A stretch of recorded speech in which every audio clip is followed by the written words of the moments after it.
नमस्कार, मैं अर्चना सिंह। आप देख रहे हैं वीर सूर्या टाइम्स। राजधानी दिल्ली समेत पूरे विश्व में 25 सितंबर को वर्ल्ड फार्मासिस्ट डे मनाया जाता है। ये दिन खासतौर पर फार्मासिस्ट को मान और सम्मान देने के लिए मनाया जाता है। विश्व फार्मासिस्ट दिवस 2021 की theme pharmacy always trusted for your health है। इंटरनेशनल फार्मास्यूटिकल फाउंडेशन ने विश्व फार्मासिस्ट दिवस की शुरुआत की थी।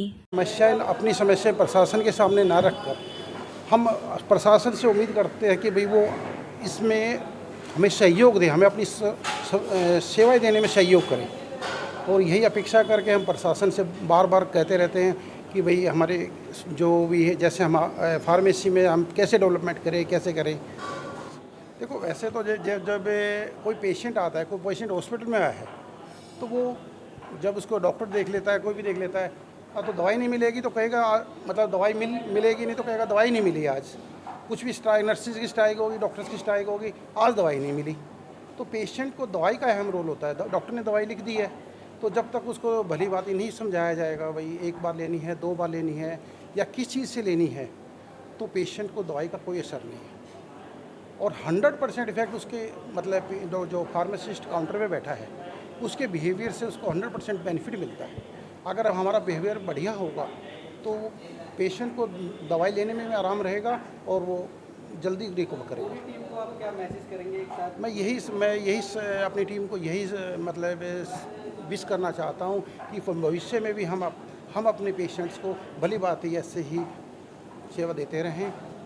स्वास्थ्य सेवाएं प्रदान करने के लिए सभी का रोल महत्वपूर्ण होता है। केवल एक चिकित्सक का नहीं, चिकित्सक के साथ जो है ना फार्मासिस्ट साथी, हमारे नर्सिंग स्टाफ और हमारे टेक्निकल स्टाफ, सभी का जो है ना बहुत बड़ा योगदान है। पर उसमें फार्मासिस्ट का जो है ना बहुत ज़्यादा योगदान रहता है, क्योंकि जो भी चिकित्सक दवाई लिखते हैं उसके बाद दवाई किस तरह से लेनी है, कितने दिन लेनी है, कैसे लेनी है, तो फार्मासिस्ट का बहुत बड़ा योगदान है। क्योंकि जब तक फार्मासिस्ट जो है ना प्रॉपर चीज़ें नहीं समझाएंगे तब तक मरीज़ जो है ना उस दवाई को सही ढंग से सेवन नहीं कर सकता है, दवाई लेने में गलती कर सकता है। तो उस सब का समाधान जो है ना फार्मासिस्ट, तो इसलिए फार्मासिस्ट के योगदान को कभी भी जो है ना नकारा नहीं जा सकता है। और ये काम तो पहले हम इंडिया में कर चुके हैं, आप सभी को पता है। कोरोना काल में इंडिया की फार्मासिस्ट बंधुओं ने या हमारे जो मेडिकल सेक्शन है इतने ही काम किया है। सारी दुनिया आज इसकी तारीफ कर रहा है।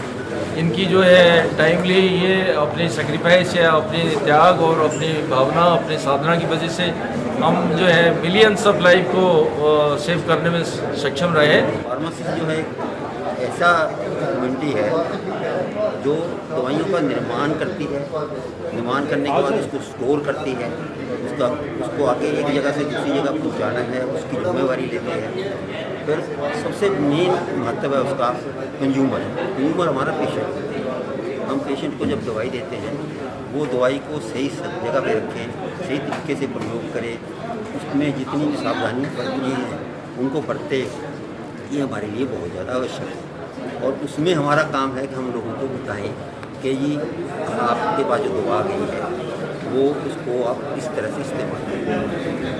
धीरे इस मामले में प्रगति हो रही है। भारत के बहुत सारे रिमोट एरिया हैं जहाँ पे दवाइयाँ सही ढंग से नहीं पहुँच पाती, उसमें पहुँचाने में फार्मासिस्ट का बहुत तगड़ा जिम्मेवारी है, बहुत रोल भी है और उसको बहुत अच्छी तरह से वो निभा भी है। क्या शुभकामनाएं देंगे आज इस दिवस के लिए? मैं ये चाहूँगा कि दिल्ली नगर निगम ही नहीं, भारत के हर अस्पताल में एक कंसल्टेंट फार्मासिस्ट की नियुक्ति की है। वो फार्मासिस्ट हमारे लोगों को जो दवा लेके आते हैं, एक जगह से ली है दवा, उसको लेके जिसको जानकारी में दिक्कत आ रही है उसको वो समझाएगा कि भाई ये दवा को इस तरह से लेना, या यदि उसमें कोई उसको कमी आएगी या कोई एरर नज़र आएगा तो उसको दुरुस्त कर देगा ताकि आगे जो दवा है वो सही ढंग से। इसलिए मैं सब लोगों को बहुत आज बधाई देता हूँ। ये फार्मासिस्ट जो है वो एक बहुत ऊंची पदवी है ना, हार्दिक बधाई देता हूँ। और उनका जो है ना हमारे अस्पताल की सेवाओं में विशेष योगदान रहता है और कोरोना पीरियड में बहुत जो है ना सेवाएं अच्छे ढंग से प्रदान की हैं। और हमारे जो है ना जो मरीजों को स्वास्थ्य सेवाएं हैं उनमें उनका बहुत बड़ा रोल रहता है, उस सब के लिए उनको बहुत बहुत जो है ना धन्यवाद देता हूं और धन्यवाद के प्रार्थी हैं। और आगे यही है कि उनसे अपेक्षा यही करते रहेंगे कि उनका जिस तरह से सहयोग मिला है उसी तरह से मिलेगा और मरीजों के प्रति जो है ना अच्छे भाव से सौहार्दपूर्वक सेवा जो है ना प्रदान करेंगे।